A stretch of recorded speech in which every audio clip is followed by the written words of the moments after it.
Our story today is called Goldilocks Returns. Do you remember who Goldilocks is? We read a story about Goldilocks before, okay? But that's not what she looked like. She was a little girl, okay? It was Goldilocks and the Three Bears, remember? So the old book or the first book was about Goldilocks. She was a little girl and she went into this house, right? And that's where the three little bears lived, right? Then, when she went into their house, right, she saw their porridge, which was their food, and she wanted to eat it. Then she saw their chairs, and she sat in their chairs. And then she went upstairs to their bedroom, and she laid in their beds. Do you remember that story? Okay. Now she's coming back. Returns means she's coming back. Okay. So if we look at her, now she's not a little girl anymore. She's an older lady, right? She's got bags of stuff. So over here she's got some food, okay? Looks like over here she's got flowers and some papers, some decorations. I wonder what she's gonna do, okay? And then back here I see a truck and you see the three bears, right? So there's Papa Bear, Mama Bear, and Baby Bear. Oh, other way. Papa Bear, Mama Bear, and Baby Bear. And they're all looking at her like, what is she doing? Okay. On the bottom it says Lisa Campbell Ernst, so that's the author. And since there's only one name, I think it's author and the illustrator. On the back cover, look, we see a door that's opened. Oh, look, if I open the whole book like this, you can see, right, she's going inside the house. And it looks like a little kid is looking in the window. I wonder what's going to happen, okay? This is the front cover of the book. This is the back cover. What's this part called that can't open? The spine. And inside these are the pages, okay? This is a little bit of a longer story. So just so you know, it's going to be kind of a long story. Goldilocks returns. Look at, she's reading a story, okay? And the book she's reading is Goldilocks and the Three Bears, so she's reading the story about herself. Here's the title page, Goldilocks Returns. She's got a lot of stuff. Okay. Is that better? Okay. As a child, she was known as Goldilocks, and she was very naughty indeed. Her favorite hobby was snooping in houses where no one was at home until, of course, all of that dreadful trouble with the bears. Then Goldilocks grew up, and the older she got, the worse she felt about her horrid behavior.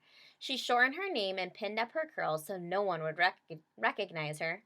Goldie opened up a shop to help people protect themselves against snoops. So she grew up, right, and she changed her name. It's not Goldilocks anymore, it's just Goldie. And now she has a store that has lots of locks for doors so that other people can buy locks for their houses so that no one breaks in, because she feels really bad that she did that when she was little. But no matter how she tried to leave her life of crime behind, it haunted her day and day. It haunted her day and night. Goldie, sorry, I almost want to say her whole name. Goldie had nightmares about bears. She cried at the mere sight of a teddy bear. Her customers even began to look like bears. I can't take it any longer, she sobbed at last. It's time I set things right. Early one morning, Goldie loaded up her truck, turned her shop sign to closed, and zoomed off toward the deep, dark woods. Where's she going? At that very moment, the three bears, whom she had scared out of their wits years before, were sitting down to breakfast. They were Papa Bear, Mama Bear, and their son, who, though not a baby for some 50 years now, still went by the name Baby Bear. Due to the fright brought on by Goldilocks, he still had a wee little voice.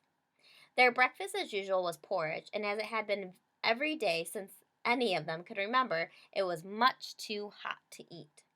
Grab your hats, Papa Bear sighed, and the three unsuspecting bears left for their daily walk. So look, Papa Bear and Mama Bear are really old now, right? And Baby Bear's, he's grown up, but he's still their baby, right? No sooner had the bears left than Goldie screeched to a stop in front of their cozy cottage. It hasn't changed a bit, she gasped. Strapping her tool belt on, Goldie walked to the door and knocked. A smile crept across her face as she realized that the bears, again, were not home. Goldie walked right in. I'll fix that, she said, chuckling. And with a drill in one hand and a screwdriver in the other, Goldie swung into action. So what is she doing? She's putting a lot of locks on the doors. Moments later, the bear's door was laden with the finest in locking hardware. A padlock, a double bolt, and the secret anti-snoop lock she used in only the most serious cases. Won't they be delighted, she crooned. So, won't they be so happy, she said. Next, Goldie headed for the kitchen. There sat the 3 bowls of porridge. Ugh, she said, it's the same goop as before. Goldie emptied the bowls into the sink. They won't have to eat this nasty tasting stuff anymore, and she set out her special fat-free rutabaga breakfast bars and cans of tart and tasty celery juice. Ooh, celery juice. Goldie stocked the cabinets with enough breakfast bars and celery juice to last for months. While she was at it, she threw away any food she thought was unhealthy and didn't like herself. Now, to spruce this place up a little bit, Goldie announced, pulling out the 3 bolts of pom-pom fringe and her staple gun. The results were stunning. So she took all their food and threw it away, right? Because she thought it tastes nasty. And she put celery juice in there and some breakfast bars. And then next she took all the string and she's decorating all their house. Do you think they're going to like that? Feeling better already, Goldie burst into the living room. Egad, she cried, when she saw what Baby Bear had made from the pieces of his broken chair. Remember, she sat in the chair and it broke into a lot of pieces. Now they made the chair into a rocking horse. Nothing a little hot glue can't fix. She whipped out her hot glue gun, and in no time the rocking horse was a chair again. Good as new, Goldie said. No better. Now to fix those other ghastly chairs. Even after all these years, Goldie still judged Mama Bear's for being too soft, and Papa Bear's for being too hard. The stuffing was quickly moved from one chair to another. So she's going into Mama Bear's chair. She's taking out all the stuffing, the soft part, and she's going to put it on Papa Bear's chair. Goldie hung hoity-toity drapes, scattered pillows, and covered all of the furniture with shiny plastic covers. Perfect at last, she declared.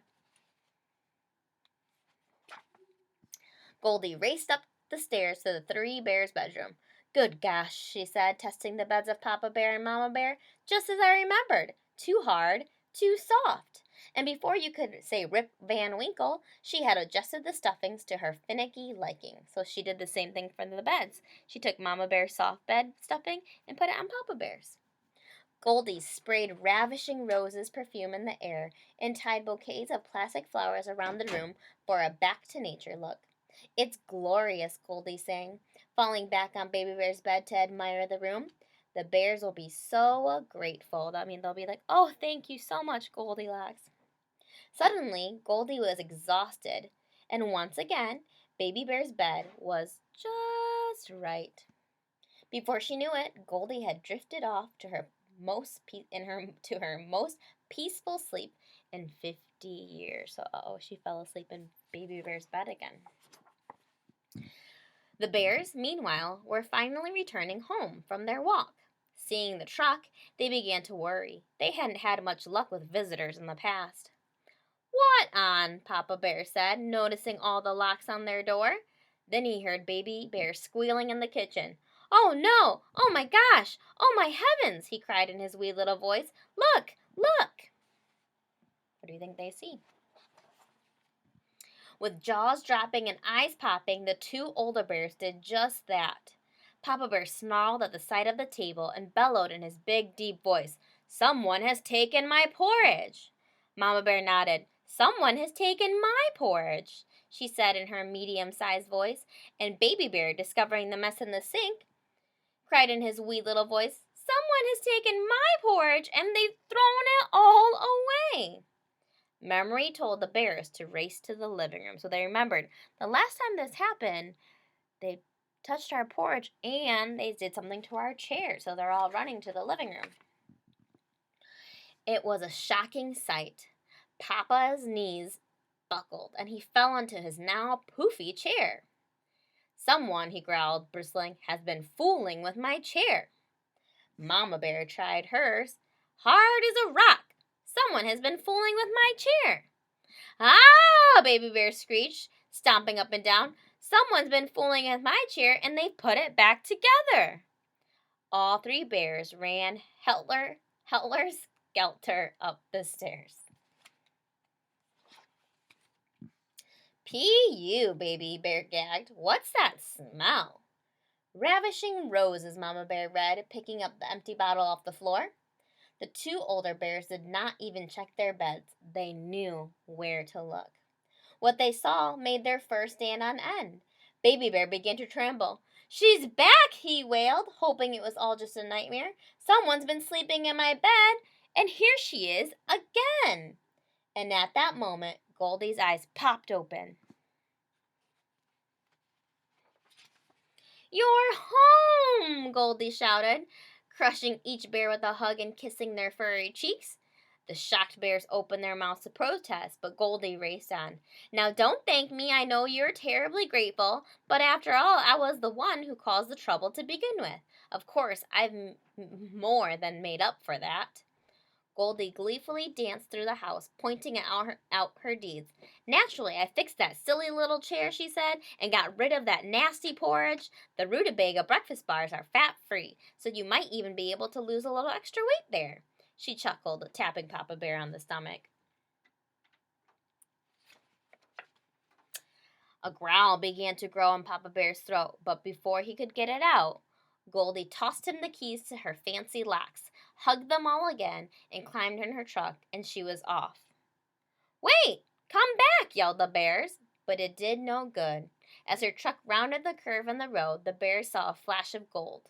Goldie smiling, she unpinned her curls and shook them out in the breeze. The dazed bears slowly turned to their cottage. They moved awkwardly about their fancy-smancy house. They couldn't eat, couldn't get comfortable in their chairs, so they finally went to bed. Look at them in their beds. No one slept a wink. Are they comfortable in their bed? They don't like the way she changed it. The next morning, the three exhausted bears sat in the kitchen table, miserably staring at their rutabaga breakfast bars and celery juice. "Maybe we should go for a walk," Mama Bear suggested, and they all ran for their hats. The three bears set off through the woods, relieved to be out of their house. But just then, Baby Bear spied something through the trees. So they're looking. What do they see?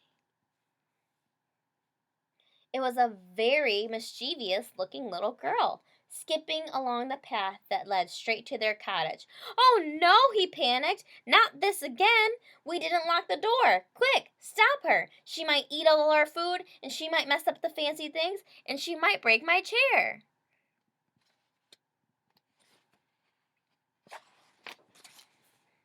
They're all looking. The bears began to run after the girl, but then they suddenly stopped. "Eat the food?" said Mama Bear. "Mess up the fancy things?" asked Papa Bear. "Break my chair?" repeated Baby Bear.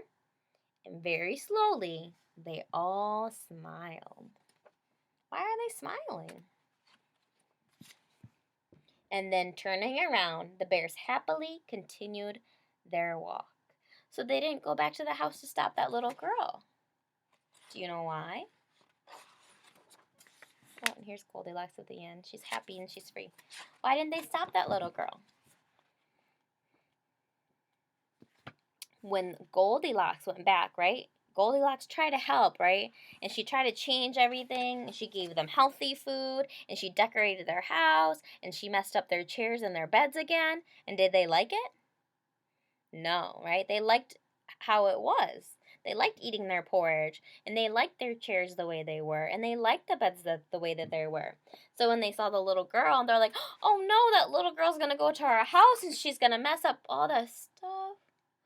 Wait, maybe she'll mess it all up and we'll like it, right? She's gonna eat all our food and then we can eat porridge again. And she's gonna mess up all the fancy stuff that Goldilocks did. And maybe she'll make our chairs and our beds the way that we like it again, right?"